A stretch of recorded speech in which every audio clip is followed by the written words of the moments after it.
Hello and welcome dear students. This is the first lecture of sequence series in which we will study AP and then after GP. Sequence series बहुत ही interesting topic है algebra का and बहुत ही important है। तो पहले हम कुछ series देखते हैं, आप देखते हैं इनका पैटर्न क्या बनता है। जैसे सपोज करो आपके सामने एक सीरीज लिखी हुई है 1, 4, 7 एंड 10। क्या आप बता सकते हो कि इसका नेक्स्ट टर्म क्या आएगा 10 के बाद? तो पहले हम इसको स्टडी करते हैं कि 1 के बाद 4 कैसे बन सकता है। तो मैं देखता हूँ कि इसमें अगर 1 में 3 ऐड कर दूँ तो 4 बन जाएगा एंड 4 के बाद 7 कैसे बन सकता है, इसमें भी 4 + 3 कर दूंगा तो 7 बन जाएगा एंड 7 में +3 ऐड कर दूंगा तो क्या बन जाएगा 10 बन जाएगा। 10 में +3 ऐड कर देंगे तो क्या बन जाएगा 13। तो हमारा नेक्स्ट नंबर क्या आ जाएगा 13 नंबर आ जाएगा। इस टाइप का जो सीक्वेंस इसमें एक क्या है फिक्स पैटर्न बन रहा है। पैटर्न क्या है कि मुझे हर एक टर्म में एक फिक्स नंबर मुझे ऐड करना पड़ रहा है। इस एडिशन को ही हम क्या बोलते हैं, एक कॉमन डिफरेंस बोलते हैं, क्योंकि इनमें एक कॉमन चीज़ है। वो कॉमन चीज़ क्या है कि +3 ऐड करने पर हमें नेक्स्ट टर्म मिल रहा है। तो ये क्या बन गई, एक सीरीज बन गई। अब आइए नेक्स्ट टर्म देखते हैं कि नेक्स्ट क्या है 1, 4, 16, 64। उसके बाद हमें अगला टर्म पता करना है। तो हम कैसे पता कर सकते हैं कि 1 से 4 कैसे बन सकता है। अगर मैं 1 में 4 का मल्टीप्लिकेशन कर दूं तो क्या बन जाएगा 4 बन जाएगा एंड 4 में अगेन 4 का मल्टीप्लिकेशन कर दूं तो क्या बन जाएगा 16 बन जाएगा एंड 16 में अगर मैं 4 का मल्टीप्लिकेशन कर दूं क्या बन जाएगा 64 एंड उसके बाद अगर 64 में मैं मल्टीप्लाइड बाई 4 कर देता हूँ तो क्या मिल जाएगा मुझे 256 मिल जाएगा। तो इसमें एक पैटर्न बना। इसमें पैटर्न क्या बना है कि मैंने इसको हर एक टर्म को 4 से मल्टीप्लिकेशन किया है। तो ये क्या बन गया एक जीपी, ज्योमेट्रिक प्रोग्रेशन। एपी को क्या बोलते हैं अर्थमेटिक प्रोग्रेशन। अब एक और आपके सामने सीरीज लिखी है 2, 5, 10, 17 एंड उसके बाद हमें एक नेक्स्ट टर्म पता करना है। तो ये जस्ट एक कॉमन सेंस की बात है कि हमें ये कैसे पता करना है। हमें बस केवल हमें अभी ये देखना है कि हम पैटर्न पहचान पाते हैं या नहीं। तो मैं 2 को ऐसे लिख सकता हूँ 1 का स्क्वायर प्लस k1 एंड 5 को क्या लिख सकता हूँ मैं 2 का स्क्वायर प्लस k1। 10 को लिख सकता हूँ मैं 3 का स्क्वायर प्लस k1। 17 को लिख सकता हूँ 4 का स्क्वायर प्लस k1। 17 को लिख सकता हूँ मैं 4 का स्क्वायर प्लस k1। नेक्स्ट अगला टर्म क्या आएगा, तो मैं एक देख रहा हूँ कि इसमें एक पैटर्न बन रहा है कि पहले मैंने 1 का स्क्वायर किया और उसमें 1 ऐड कर दिया, फिर 2 का स्क्वायर किया फिर 1 ऐड कर दिया, फिर 3 का स्क्वायर किया फिर 1 ऐड कर दिया।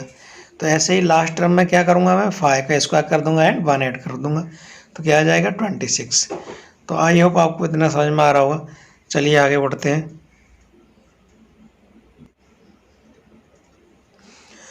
अर्थमेटिक प्रोग्रेशन क्या होता है। AP is a sequence whose terms increases और decreases by a fixed number.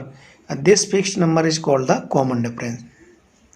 AP एक ऐसी सीरीज है जिसमें कि अगर हम कोई पहला टर्म लें, जैसे मैंने A टर्म लिया पहला टर्म, तो उसमें एक मैं फिक्स नंबर हर एक टर्म में ऐड करता जाऊंगा तो मुझे क्या मिल जाएगा अर्थमेटिक प्रोग्रेशन, मतलब AP मिल जाएगी। जैसे मैंने इसमें D ऐड किया, फिर नेक्स्ट टर्म में एक और डी ऐड कर दूंगा तो मुझे क्या मिल जाएगा A+2D मिल जाएगा।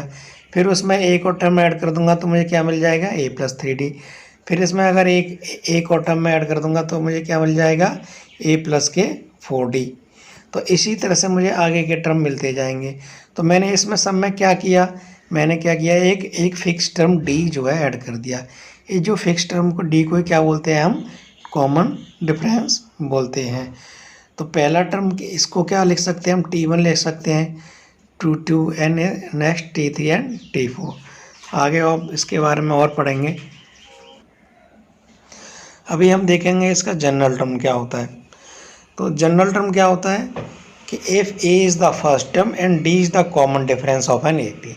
अगर A किसी भी AP का फर्स्ट टर्म है एंड D उसका कॉमन डिफरेंस है तो हमें उसका जनरल टर्म निकालना है। तो अब आप इसमें देखो कि पहला टर्म मुझे क्या था A था।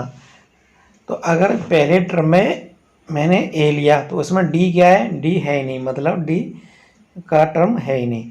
नेक्स्ट टर्म क्या है A+K D, मतलब सेकंड टर्म में D 1 है एंड थर्ड टर्म में क्या है, a plus 2d। Third term में क्या है, डी कितना है, 2 है। एंड फोर्थ टर्म में क्या है, डी कितना, 3 है। मतलब डी जो है एक कम है, तो मैं इसको आगे लिख सकता हूँ। अगर एन टर्म के लिए मुझे एन टर्म लिखना है तो मतलब एक मुझे डी जो कम लिखना पड़ेगा। मतलब मुझे टी एन टर्म अगर निकालना है तो एन डी कितना लिखना पड़ेगा, एक कम, मतलब एन माइनस के डी। तो कैसे ले सकता हूँ मैं, टी एन टर्म क्या हो जाएगा फिर, a plus n minus 1 into d. इतना समझ में आया? चलिए आगे बढ़ते हैं।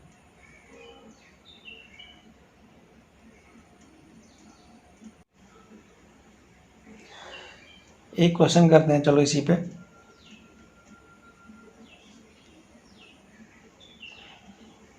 Find the number of terms in the sequence 4, 12, 20 up to 108।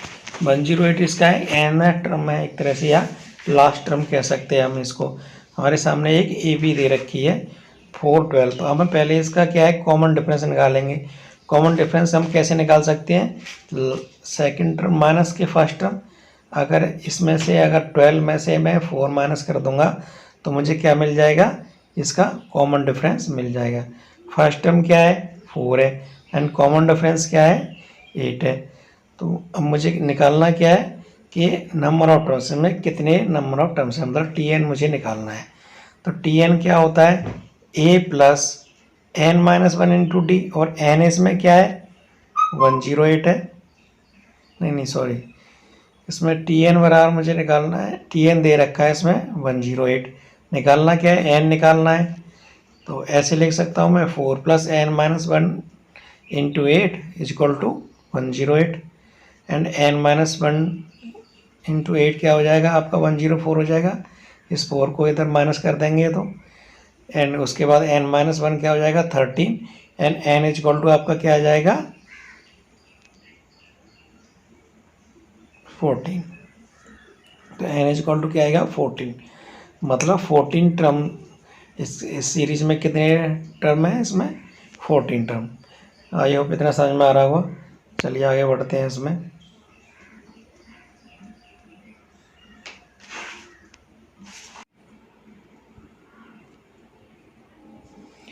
अब देखते हैं हम सम ऑफ एन टर्म्स। अगर हमारे पास में सपोज करो S n is equal to T1 T2 T3 T n terms हैं, उनका हम सम निकालना है। तो अब देखो इनको पहले हम पार्ट बाई पार्ट करते हैं, एस एन लिखते हैं हम। तो T1 हमने क्या किया था, T1 क्या था हमारा, ए था। एंड T2 क्या था, ए प्लस के डी। एंड T3 क्या है, ए प्लस के 2d। तो इस तरह से अगर Tn क्या था मैंने, a plus n minus 1 into d था। अब मुझे इन सब का सम निकालना है, तो मैं इसको ऐसे भी लिख सकता हूँ ना, एस एन इजक्वल टू क्या है, a, second term a plus के d, third term a plus 2d, and last term क्या है, a plus n minus 1 into d. मैं इसको ऐसा भी लिख सकता हूँ, इसको उल्टा लिख देता हूँ मैं। एस एन पहले a plus n minus 1 into d लिख सकता हूँ, फिर उसका अगला टर्म मतलब उससे एक कम टर्म क्या आ जाएगा, a plus n minus 2 into d. And इस तरह से हम फर्स्ट टर्म क्या आ जाएगा, ए। अब इन दोनों को आप कर दीजिए, प्लस कर दीजिए। जब हम इसको प्लस कर देंगे तो ये क्या मिल जाएगा, S n plus S n क्या हो जाएगा, 2SN बन जाएगा। एंड 2SN ए प्लस क्या बन जाएगा, 2a। And plus n minus 1 into d बन जाएगा फर्स्ट टर्म। सेकेंड टर्म क्या हो जाएगा, ये ए, पहला ए और सेकेंड ए बन जाएगा 2a plus n minus 1 into d. इस तरह से सारे टर्म जितने भी मिलेंगे हमें वो क्या मिलेंगे, 2a plus n minus 1 into d ही मिलेंगे। तो हमें ऐसे निकालना है, इसमें से हम कुछ कॉमन आ सकता है। अगर इन सबको ऐड कर देंगे हम तो ये क्या बन जाएगा, 2a n बार अगर हम ऐड करेंगे तो कितने टर्म बनेंगे हम, 2an बन जाएगा। And n minus 1 into d, ये भी इसके साथ में अगर सभी टर्म को हम ऐड कर देंगे इसके साथ में भी एक n आ जाएगा। तो अगर n इसमें से क्या आ जाएगा, कॉमन आ सकता है, तो हम इसको लिख सकते हैं n बाहर 2a plus n minus 1 into d. ये क्या हो जाएगा हमारा 2SN। और हमें क्या निकालना है, SN। तो जब मैं SN निकालूंगा तो इसको n डिवाइडेड बाई 2 कर दूंगा, and 2a plus n minus 1 into d.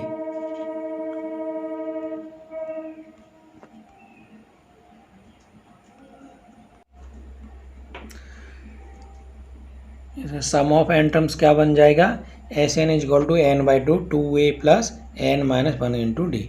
ये आपका फॉर्मूला बन जाएगा। ये काफ़ी यूजफुल फार्मूला है, आपको मैक्सिमम सवालों में इसका यूज आपको मिलेगा।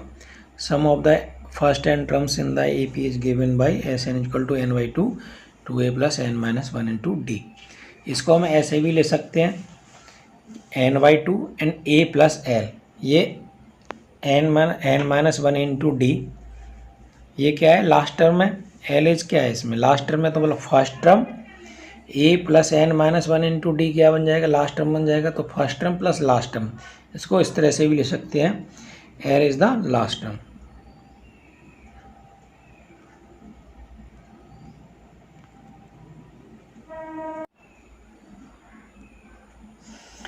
अब इसके इम्पोर्टेंट रिजल्ट्स देखेंगे हम। जैसे टी एन हमें निकालना है और हमें एस एन दे रखा है और एस एन माइनस 1 दे रखा है। तो टी एन क्या निकलेगा, T n is equal to निकलेगा S n minus S n minus 1। मतलब मुझे जैसे सपोज करो S5 पता है कि S5 T1 plus T2 plus T3 plus T4 plus T5, S5 क्या निकलेगा, जितने भी पाँचों टर्म है उनका योग कर लूँगा मैं। और मेरे पास में अगर S4 पता है तो 4 टर्म का मुझे सम पता है, तो मुझे लास्ट टर्म पता चल जाएगा कि जो लास्ट टर्म था हमारा वो क्या था। तो मैं क्या कर सकता हूँ, उसको S5 minus S4 equal to क्या हो जाएगा T5। तो मुझे लास्ट टर्म पता ऑटोमेटिकली पता चल जाएगा ये। तो इसलिए इसमें एक ये रिजल्ट बहुत काम आता है।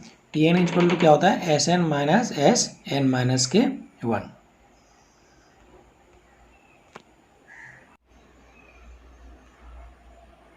अब नेक्स्ट है प्रॉपर्टीज ऑफ एपी। इसकी कुछ एपी की प्रॉपर्टीज होती हैं, इनके बेस्ड पे बहुत सारे क्वेश्चन मिलते हैं। The common difference can be zero, positive और नेगेटिव। जो कॉमन डिफरेंस होता है वो जीरो भी हो सकता है, पॉजिटिव भी हो सकता है और नेगेटिव भी हो सकता है। जैसे सपोज करो 1 2 3 4 आपके सामने एक वो है सीरीज है। अगर इस सीरीज को मैं ऐसे कर दूँ 4 3 2 1, तो मुझे 4 से 3 कैसे मिलेगा, 4 से 3 जो है जब इसमें से एक कम कर दूंगा तभी तो मिलेगा। एंड 3 से 2 मुझे कैसे मिलेगा, इसमें से भी जब एक माइनस कर दूंगा मैं। एंड 2 1 कैसे मिलेगा मुझे, जब 2 माइनस 1। तो इसका कॉमन डिफरेंस क्या हो जाएगा, माइनस के 1। एंड ऊपर वाली का 1 2 3 4 का कॉमन डिफरेंस क्या है इसका, प्लस 1। और जीरो भी हो सकता है, जैसे मुझे 1 1 1 1 या 4 4 4 4 या 2 2 2 2, इस तरह से अगर कोई सीरीज बनानी है मुझे, तो उसमें क्या है कॉमन डिफरेंस क्या हो जाएगा, इसमें जीरो हो जाएगा।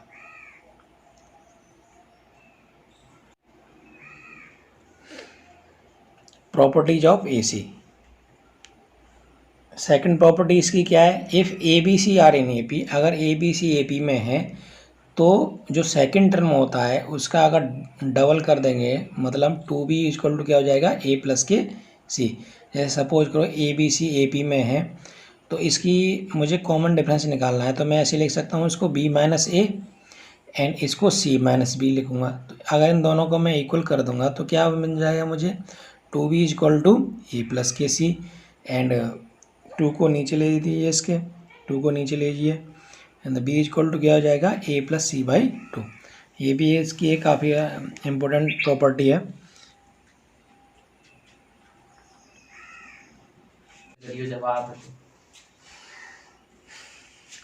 थर्ड प्रॉपर्टी है इसकी, अगर मुझे कोई 3 टर्म मानने हैं AP में, तो मैं कैसे मान सकता हूँ, क्या सूटेबल टर्म रहेंगे मेरे पास में। तो ऐसे ऐसे पूछा जाता है कभी कि अगर कोई 3 टर्म AP में है तो find out this and find out that.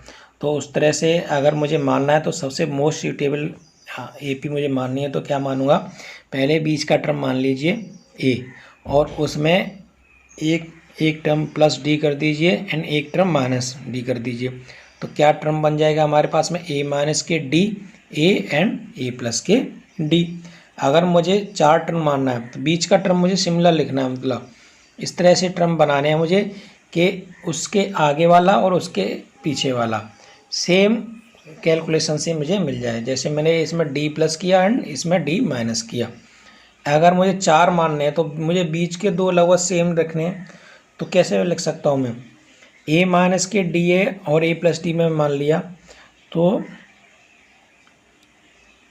a minus के D and a plus D. तो नेक्स्ट टर्म क्या हो जाएगा, इन दोनों के बीच में कॉमन डिफरेंस क्या आ जाएगा, 2d आ जाएगा। तो इसका जो अगला टर्म है वो क्या बनेगा, a प्लस के 3d, एंड उसके अगला टर्म और इसका जो पहला टर्म है वो क्या बन जाएगा, a माइनस के 3d। मतलब 2d इधर बढ़ा दिए मैंने, 2d इधर कम कर दीजिए। तो अगर मुझे कहीं भी ज़रूरत पड़ती है 4 टर्म मानने की तो मैं क्या मानूंगा, a माइनस के d, a plus d, a plus 3d and a minus के 4d। अगर मुझे कहीं 5 टर्म मानने हैं तो मैं क्या करूँगा, पहले a चुनूँगा बीच में, फिर a प्लस d करूँगा, फिर n इधर a माइनस के d करूँगा, उसके बाद फिर a प्लस के 2d एंड a माइनस के 2d। इस तरह से आपके 5 टर्म की अगर सीरीज कहीं मानने की जरूरत पड़ेगी तो आप इसको मान लीजिए।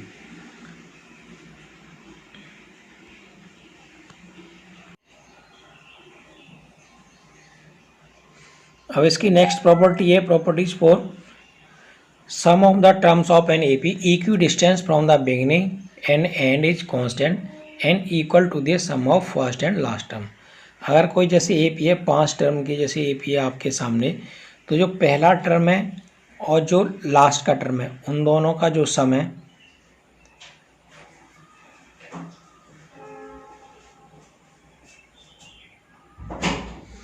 वो इक्वल होगा, इसका जो सेकंड टर्म है वो प्लस प्लस लास्ट से जो सेकंड टर्म है वो। आप इसको देख लिए, जैसे a प्लस के 4d है और ये है, इसमें तो क्या हो जाएगा 2a प्लस के 4d, एंड इन दोनों का योग कितना बनेगा, 2a प्लस के 4d। तो इसलिए जो फर्स्ट से एंड सेकंड लास्ट से जो भी इक्वी डिस्टेंस टर्म है अगर उनका मैं सम करूँगा तो वो क्या आ जाएगा, इक्वल आएगा।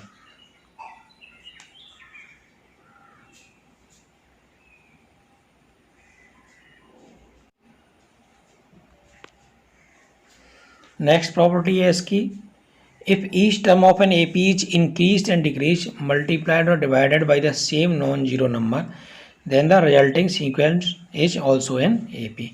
सपोज करो आपके सामने जस्ट 2, 4, 6 ये कोई एपी है, अगर इसमें कोई मैं फिक्स नंबर ऐड करूं, जैसे सपोज करो मैंने 5 ऐड किया सम में, तो नई एपी नई सीरीज क्या बनेगी मुझे 7, 9, 11। तो ये भी किस में बनेगी, ये भी एपी में ही मिलेगी मुझे। अगर इसमें कुछ भी मैं मल्टीप्लिकेशन कर दूं, सपोज करो इन सब में मैं ये 2 से मल्टीप्लिकेशन कर देता हूं, तो ये क्या मुझे मिलेगा, ये 4, 8 एंड 12 मिलेगा। तो ये जो नई सीरीज मिलेगी ये भी क्या मिलेगी मुझे, एपी ही मिलेगी।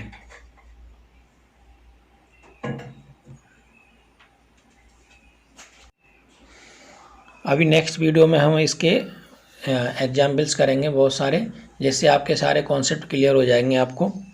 धन्यवाद। अगर आपको ये वीडियो अच्छी लगे तो प्लीज़ लाइक एंड सब्सक्राइब कीजिए, ताकि जो ज़रूरतमंद स्टूडेंट्स हैं उनका भी भला हो सके कुछ। धन्यवाद। बटन बेल जरूर बना दो और बेल जरूर दबाएं।